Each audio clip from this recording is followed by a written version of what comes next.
시청자 여러분 안녕하십니까. 1월 20일 고영신의 시사정담 시작하겠습니다. 시청자 여러분, 김종인 국민의힘 비대위원장과 안철수 국민의당 대표 간의 야권 후보 단일화를 놓고 삿바 싸움이 치열하게 벌어지고 있습니다. 민주당은 박영선 중소벤처기업부 장관이 오늘 교체되고 금명간 서울시장 출마를 선언할 것으로 보여서 건곤일척의 서울시장 보선전이 본격 진입할 것으로 보입니다. 정가 움직임 이종군 전 데일리안 편집국장님과 정리하도록 하겠습니다. 이 국장님. 네, 안녕하십니까. 예, 먼저 오늘 상계 부처에 대한 개각이 있었는데요. 네네. 외교부는 강경화. 네. 이 문재인하고 밥도 많이 먹고 온다는데 드디어 물러났네요. 네. 정의영 전 외교안보실장. 네. 그리고 문체부는 황희 민주당 의원. 네. 중소벤처기업부는 권칠성 예. 민주당 의원. 예. 이런 사람들이 새 장관이 됐는데 전혀 새롭지도 않고 그러네요. 네, 어떻게 그렇습니다. 보십니까? 일단 오경화가 될 것이냐 이 말씀 왜 드리냐면 윤병세 장관이 있지 않습니까? 박근혜 대통령 당시에 윤병세 장관이 5년을 다 채웠어요. 네. 그때 이제 윤병세가 아니라 오병세다 뭐 이런 별명 그때 붙였었는데 강경화 장관에 대해서 굉장히 신임을 하고 있기 때문에 유은혜 부총리와 강경화 장관은 유임될 것이다라는 또 그런 분석도 있었습니다. 그런데 강경화 장관 지금 교체를 했습니다. 정의용 전 외교안보실장 지금 특보죠. 외교 특보인데 그렇게 놀랍진 않죠. 왜냐하면 정의용 실장이 워낙 또 외교 전문가이기도 하고 그리고 대북 정책이라든지 대미 정책과 관련해서 이 문재인 정부의 초기부터 하나의 어떤 그랜드 플랜을 함께 짰던 사람이기 때문에 집권 후반기에도 그 기조를 계속 유지하겠다라는 의미로 받아들일 수가 있겠고요. 두 번째, 황희 내정자와 관련돼서는 사실 굉장히 부적절하다라는 생각이 듭니다. 왜냐하면 황희 지금 내정자는 사실 국회의원이고 참여정부 시절에 행정관을 했고 현재 국회의원입니다. 사실 이 광흥창 팀에 아마 있었던 걸로 저 기억하는데 그러니까 친문 중에 친문이다. 라고 지금 일컬어지는 사람 중에 한 사람인데, 굉장히 사실 악의적인 어떤 그런 막말 때문에 이 비난을 많이 받았던 사람 아닙니까? 특히나 지난번에 저 기억하시죠? 그 추미애 장관 아들과 관련해서 예. 그 현모 사병에 대해서 공익신고자 현모 그 사병의 당직 사병에 대해서 단독범이다 뭐 이런 예. 식의 우는 그런 표현을 써서 아주 맹비난을 받았는데 왜 부적절하다고 또 말씀을 드리냐면 이 사람이 원래 연대 그 도시공학 박사 출신이에요. 아니 상임위도 국방위 건교위에서만 주로 그렇죠. 활동했던 사람 아니에요? 예, 국토교통이. 문체부 장관하고는 전혀 맞지 않는 사람 관련이 없죠. 워낙에 뭐 부동산이나 도시 쪽을 얘기한다 그러면 이 전공도 그렇고 또 국토교통이 상임위 활동도 그렇고 한데 뜬금없이 문체위를 이렇게 그 문체위로 갔다. 사실상 그 다음에 권철승 의원까지 포함을 해서 이 두 사람 다 참여정부 시절에 행정관 했던 사람들이고 또 현직 의원이고 하니까. 지금 집권 말기에 이 적임자를 고르는 것이 아니라 함께 그러니까 이 순응하면서 이 청와대에 순장할 사람들을 뽑은 게 아니냐 이런 식의 어떤 좀 시각도 있을 수가 있겠죠. 그러니까 지금 시간도 별로 없으니까 국회의원이니까 야당이 반대할 이유가 그렇게 많지 않겠고 그러면 우리한테 전적인 충성할 사람들을 뽑아야 된다. 뭐 이런 식으로 뭐 적임자 이런 그런 느낌은 전혀 안 드는 그런 인사라고 할 수가 있겠습니다. 인사가 만사라고 하고 인사라는 게 가장 적재적소 그런 인물을 뽑아야 하는데 두 사람 다 그렇죠. 장관 감이 되는 사람들입니까? 감이 안 되는 사람이고 능력이나 전문성 면에서도 전혀 뭐 보통 사람 수준도 저는 안 된다고 보는데 아무리 끼리끼리 정권이고 패밀리 정권이라 해도 돌려막기 해도 분수가 있는 것이지 이렇게 서로 나눠막기 해도 되는 거예요. 글쎄요. 조금 그렇죠. 왜냐하면 너무하는 것 같습니다. 그렇죠. 특히나 권칠승 의원 같은 경우, 권칠승 내정자 같은 경우는 급하게 좀 이렇게 급조해서 권칠승 의원으로 결정한 게 아니냐. 중소기업 벤처부도요. 사실 산자부 못지않게 굉장히 규모가 큽니다. 네, 알겠습니다. 뭐 개각 얘기거리가 더 이상 할 필요가 없는 네네. 것 같습니다. 이런 결과를 보면서 뭔 거기에다 평가를 하고 의미를 부여하겠습니까? 그러면은 안철수 국민의당 대표가 어제 김종인 국민의힘 비대위원장 국민의힘을 향해서 네. 야권 후보 단일화와 관련해서 새로운 제안을 했었죠. 네네. 어떤 내용이었죠? 그러니까 지금 국민의힘이 자체 경선을 하겠다 하고 이 많은 후보들이 이제 경선에 참여한다고 출마 의사를 또 표현하고 있지 않습니까? 그러자 갑작스럽게 국민의힘 경선을 개방하라. 즉 국민의힘에 입당하지 않은 사람도 무소속이든 아니면 다른 정당도 이렇게 다 받아들여서 함께 경선을 하는 오픈 경선을 치러라. 그러면 내가 당대당 통합을 하지 않더라도 내가 국민의힘 그 경선에 가서 함께 하겠다라는 제안을 한 겁니다. 예를 하나 든 게 미국의 민주당이 보니 샌더스 같은 좀 좌파의 무소속 그런 상원 의원도 이렇게 그 받아들여서 함께 경선을 치르지 않았느냐 하면서 개방형 경선을 치러라라고 제의를 한 겁니다.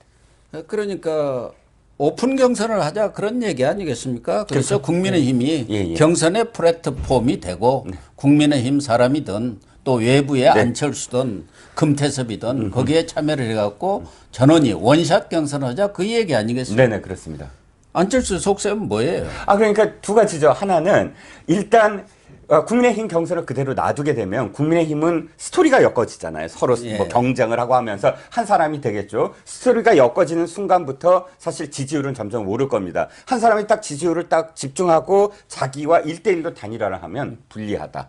지금은 다자구도니까 다자구도에 1대 다로 그렇죠. 자기가 가면 일단 1대 다니까 어쨌든 1대1 구도보다 1대 다 구도가 훨씬 유리하다. 훨씬 정도가 아니라 무조건이죠. 땅 짓고 헤엄치게 하겠다는 그런 얘기 아닙니까? 그렇죠. 1대 다로 하면은 그렇죠. 또 더군다나 지금은 인지도라든가 모든 지지율 면에서 안철수가 앞설 수밖에 찬주가 없죠. 앞서 아직 있는 시작도 상황이죠. 안 했으니까 그렇습니다. 국민의힘은. 예.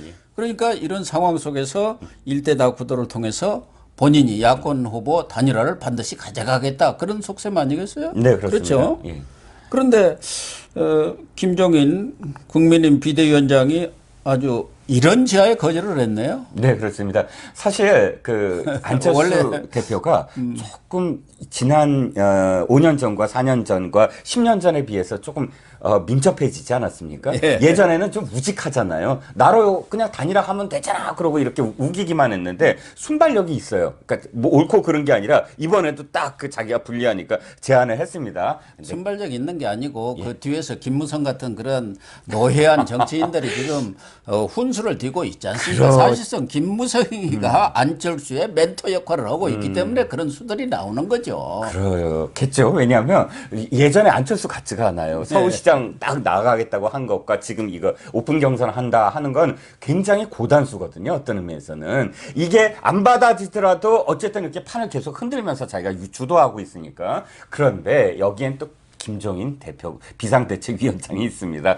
이런 자리에서는 딱 그어버렸어요. 당연히 그렇게 만약 받아들이게 되면 안철수한테 끌려다니면서 경선이 무의미하게 되잖아요. 국민의힘은 존재 가치가 없어지고 존재 가치가 없어지고요. 지금 국민의힘에도 11명가가 어제부터 경선 그 출마 하겠다고 원서를 받고 원서를, 있는데 예. 벌써 11명 아닙니까? 그렇죠. 그런 사람들이 완전히 그냥 일거에 우습게 되는 그런 상황 아니겠습니까? 그렇죠. 그러니까 뻐꾸기가 왜 다른 둥지에 가서 그 어미가 뻐꾸기를 자기 센 줄 알고 먹이 다 주잖아요. 그걸 아예 대놓고 내가 국민의힘 조직이라든지 또는 국회의원 수라든지 이것들을 다 내가 혜택을 받고 내가 그다음 후보로 나가겠다라고 아예 그냥 대놓고 얘기한 건데 김종인 비대위원장 넘어갈 리가 없죠. 어쨌든 선은 확실히 그었고 대신 판을 흔드는 건 보입니다. 권영세 의원 같은 경우는 그거 받아들여야 된다 이렇게 뭐 얘기하는 사람들도 있으니까 일단은 이렇게 막 판을 흔드는 건 성공을 해 보입니다.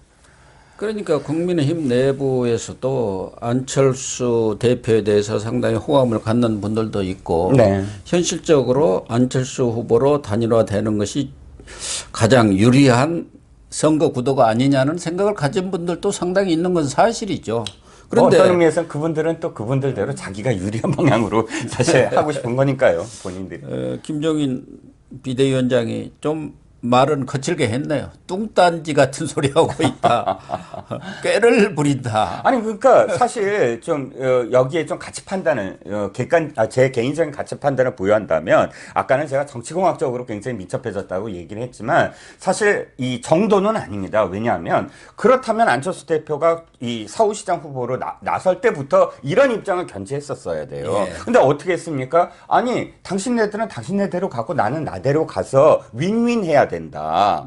하면서 차라리 그쪽에서 이 국민의힘 쪽에서 얘기할 때마다 선을 그으면서 물론 뭐 이 약간씩 열긴 했지만 그러면서 함께 가야 된다. 따로따로 하자라는 식으로 처음부터 얘기했다가 그 지금 자신의 지지율이 별로 오르지도 않고 또 국민의힘 경선이 시작되면서부터 굉장히 치열하게 지금 언론이 주목하고 있지 않습니까? 이런 시점에서 말을 딱 바꾸면서 내가 들어가도 된다 하지만 입당이 아니라 뭐 경선이다 이런 식으로 말을 바꾼 건 사실 굉장히 정략적으로 지금 보이는 그런 수라고 할 수가 있겠죠.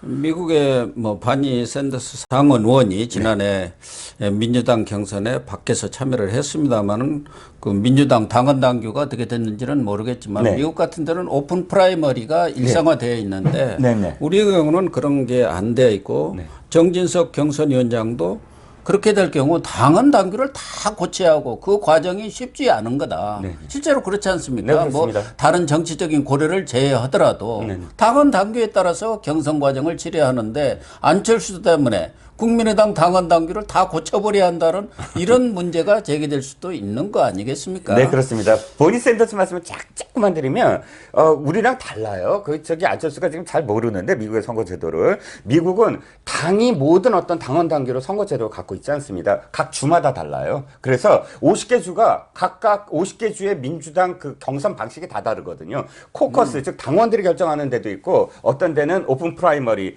지금 개방 경선을 하는 데도 있는데, 이 보니 샌더스처럼 전체적으로 다 할 수 있는 건 우리나라는 그런 방법이 불가능한 얘기거든요. 전혀 경우의 그 케이스가 다르다라고 할 수가 있겠습니다. 앞서도 뭐 이 국장님 말씀하신 대로 국민의힘은 이제 본격적인 경선에 들어가고 네. 그렇게 되면은 그런 컨벤션 효과라는 것이 있는 것이고 그렇죠. 그 경선 과정에서 지금 미스터 트롯 방식으로 할 경우 네. 또 새로운 인물이 부각될 수도 있는 여러 가지 가능성들이 있는데 네. 그것을 다 닫아버리라는 그런 얘기가 안 되겠습니까? 그렇죠. 더군다나 이런 경선 과정에서 이제 조직의 힘이 발휘될 경우 지금은 안철수 대표가 뭐 지지율이라든가 인지도가 높다고 하지만 이 국민의힘이 경선 과정에서 오세훈 전 서울시장이라든가 나경원 전 의원 또 다른 후보들로 지지율이 확 상승할 가능성도 있는 거거든요. 그렇죠. 그런 것들을 국민의힘으로서는 다 닫을 수는 없는 상황 아니겠습니까? 그렇죠. 지금 안철수는 딱 이 생각이 이겁니다. 서울시장 후보로 자기가 체급을 내림으로써 사람들한테 주목을 받는 만큼의 지지율을 계속 갖고 가야 된다. 실제로 자기가 불리한 게 뭡니까? 실제 TV 토론이라든지 혹은 유세라든지 이런 데서 안철수 대표의 아주 부드럽지 않은 그런 화법이라든지 뭐 실수라든지 이런 것들이 지금까지의 선거에서 실질적으로 드러날 때마다 이 지지율이 낮아지지 않았습니까? 뭐 내가 아바타입니까? 뭐 이런 어떤 미스 멘트 같은 그런 부분들이요. 그런데 그런 부분들이 있기 전에 일단 단일화를 해갖고 자기가 혼자 그러니까 본선에 나서겠다 이런 생각을 갖고 있지만 이미 버스는 떠났다. 그러니까 정지석 공관위원장 말처럼 이미 뭐 경선 다 시작이 되고 있는데 여기서 바꾼다는 건 있을 수가 없는 일이죠. 전반적으로 국민의힘 지도부는 안철수 제안을 거절하고 있는 상황이고 당초 많은 뭐 국민들이라든가 시청자들이 예견했던 대로 국민의힘은 국민의힘대로 네. 경선을 거쳐서 단일 후보를 내고 그 이후에 안철수와 단일화 협상을 통해서 최종 후보를 내는 그러니까 2021년 박영선과 박원순 방식으로 하자는 것이 네. 어떤 정도 공감대가 형성되어 있었던 거 아닌가요? 네, 그러니까 지난번 김종인 비대위원장이 안철수하고 몰래 한번 만났는데 안철수가 그것도 또 언론 프레이를 했습니다만 네네. 그때 그런 거 아닙니까? 국민의힘에 들어와서 경선을 하든가 아니면 국민의힘 경선이 끝난 뒤 3월에 단일화 문제는 논의하자. 그때 얘기하자. 그렇게 얘기한 거 아니에요. 근데 지금 그렇죠. 또 치고 들어온 거 아닙니까? 그렇죠. 그 얘기는 사실 안철수가 처음에 서울시장 후보로 나설 때의 입장과 똑같은 겁니다. 안철수도 사실 그렇게 스토리를 쌓아나가면서 나중에 그러니까 단일 후보를 내자라는 식으로 사실 처음에 얘기했던 거거든요. 그런데 사실 지금 상황이 불리해지자 바로 말을 바꾼 그런 상황이 됐죠. 근데 문제는 이제 앞으로 과연 3월에 가서 후보 단일화가 이루어질 수 있느냐의 문제인데 지금 모든 국민적 여망이랄까 또 여론은 단일화 쪽에 모여 있는 것은 사실이죠. 네. 단일화를 해야 이기는 것이고 그런 것을 통해서 야권이 총집결해야 또 내년 3월에 대선에서도 한판 승부를 겨룰 수 있다는 데 대해서는 뭐 이견이 없는 것 같은데요. 그렇게 되면은 나중에 3월에 갔을 때 안철수로서는 과연 단일화에 응할 것이냐 이런 문제도 있죠. 그때 가면은 오피스도 해지든가 아니면 조직력이 강한 국민의힘 후보가 앞설 수도 있잖아요. 그렇죠. 그럼 안철수로서는 그때 가서 자기는 정치 인생을 다 걸고 서울시장에 나선다고 했는데 잘못하면 거기서 떨어져 버리면 꽁도 매도 놓치는 결과가 되지 않습니까? 그렇죠. 경우에 따라서는 3자 대결로 갈 가능성도 있잖아요. 현재 3차 대결로 갈 가능성도 있죠. 문제는 이겁니다. 그러니까 국민의힘이 경선을 어떻게 치르느냐, 그리고 경선이 끝난 다음에 지지율이 어떻게 되느냐에 대한 문제인데, 실질적으로 그 다음 2월 한 말쯤 됐을 때 국민의힘의 경선에 한 명이 안철수와의 지지율에서 격차가 많이 벌어진다. 그러면 그때는 안철수도 승복을 할 수밖에 없는 정도의 어떤 격차가 나온다면 승복을 할 수밖에 없겠지만 이게 또 어슷비슷하게 되면 참 복잡해져요. 이게 2011년은 그렇죠. 박원순 후보고 박영선 후보 간의 격차가 커버렸어요. 엄청 컸어요. 안철수가 걷다가 박원순에다 그렇죠. 밀어주면서 예, 그러니까 드롭이 돼서 포기가 예. 가능했는데 엇비슷하게 나올 경우는 참 승복도 할 수 있을지조차도 저는 의문이에요. 그렇죠. 가장 애매한 게 뭐 한 6대 4 정도 뭐 어느 쪽이 포기 못하는 정도의 애매한 그런 지지율 격차 이런 것들이 나중에 계속 이 싸움 다툼으로 이루어졌을 때 사람들이 단일화하는 건 사실 감동이 있어야 되잖아요. 단일화 효과가 팍 떨어질 수도 그렇죠. 있죠. 그런데 이게 하더라도. 서로 막 협상하고 서로 말 바꿨다 어쩌다 하면서 이게 지난한 과정을 거치면 그다음부터 국민들의 관심이 확 떨어질 수밖에 없거든요. 전에 노무현하고 정몽준하고 단일화가 그런 거였죠. 막판에 단일화는 했지만 별다른 컨벤션 효과는 없었어요. 그 안철수와 문재인과의 단일화도 역시 사실 그렇죠. 마찬가지입니다. 안철수가 거기다가 또 뭔가 좀 꼬투리를 걸고 그렇죠. 미국으로 가버렸잖아요. 클리어하게 감동을 주지 못하니까 사실 2012년도에도 그 효과를 볼 수가 없었지 않겠습니까? 최근에 리얼미터 조사를 보면은 국민의힘이 서울 지역에서는 35%, 민주당은 26.3%로서 서울 시민들은 일단 야권 후보 쪽에 꽤 높은 지지율을 보이고 있고 거의 뭐 이건 오차 범위를 벗어나는 정도 있습니다. 아닙니까? 현재는. 예. 그렇기 때문에 가장 좋은 것은 국민의힘 후보로 단일화하는 거예요. 안철수가 들어오던 뭐 네, 해가지고 국민의힘으로 단일화해서 모든 사람들이 모든 야권의 보수 뭐 이런 사람들이 1대1 구도를 만드는 것. 네. 모아가지고 1대1 구도를 만드는 게 가장 바람직한데 어쨌든 현재로서는 좀 지켜봐야 할 사항이고 지금 민주당에서는 박영선 중소벤처기업 부장관이 오늘 교체됐으니까 조만간 뭐 서울시장 후보 출마를 선언하겠죠. 그러면 우상호 의원과 이파전인데 현재로서는 뭐 별 이변은 없겠죠. 네, 그렇습니다. 박영선 장관이 상당 기간 동안 선두였어요. 이게 뭐 엎치락 뒤치락도 아니고 오차 범위 내에서의 선두도 아니고 하기 때문에 우상호 의원 같은 경우 사실 좀 조급할 겁니다. 쫓아가는 어떤 입장에서는. 그런데 어쨌든 박영선 장관은 두 가지 다 사실 가능성이 있다. 하나는 박영선 장관이 지금 지지율이 앞서고 있는 건 실질적으로 참여하지 않았기 때문인데 만약 참여하긴 다음부터는 박영선 장관의 저격수 이미지 이것을 씻을 수 있느냐 하는 거. 만약에 그 계속 저격수처럼 나오기 시작했다 그러면 지지율이 또 떨어질 수도 있으니까 그것도 지금까지처럼 이렇게 진중하게 전문가처럼 또 뭐 이 서울시 정책적인 어떤 부분 이런 쪽으로 선거를 치러낼지 아니면 또 예의 네거티브 선거를 치를지 좀 지켜봐야 될 것 같습니다.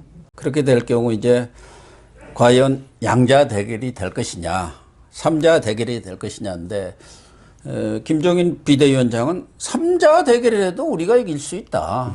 지금 국민의힘 아까 내가 이야기한 대로 여론조사 결과에 대한 서울 시민들의 지지율 그런 거로 보나 또 1995년 조순, 정원식, 박찬종 무소속의 박찬종 교통이 있었을 때도 네네. 결국은 조순 야권 후보가 이겼다. 그렇기 때문에 삼자 대결을 한다고 하더라도 안철수는 20% 안팎의 지지율 3등을 할 수밖에 없고 뭐 안철수가 당선되는 일은 없다.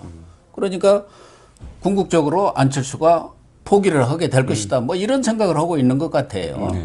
생각도 생각이지만 저는 그건 어떤 블러핑의 의미도 있다고 봅니다. 지금 현재는 우리가 이길 수 있다. 3자 대결도 가능하다라고 깃발을 들고 그 사령관이 나서야만 국민의힘의 부흥업이 되지 않겠습니까? 그리고 삽바 싸움이고 지금은 그렇죠. 밀당이니까. 그런데 실질적으로는 아주 탁탁 털어서 근소한 차이가 될 것이다라고 저는 생각을 해요. 일단 가장 위험한 게 조직 아닙니까? 근데 이미 서울시의 모든 조직들이 전부 다 민주당으로 넘어갔어요.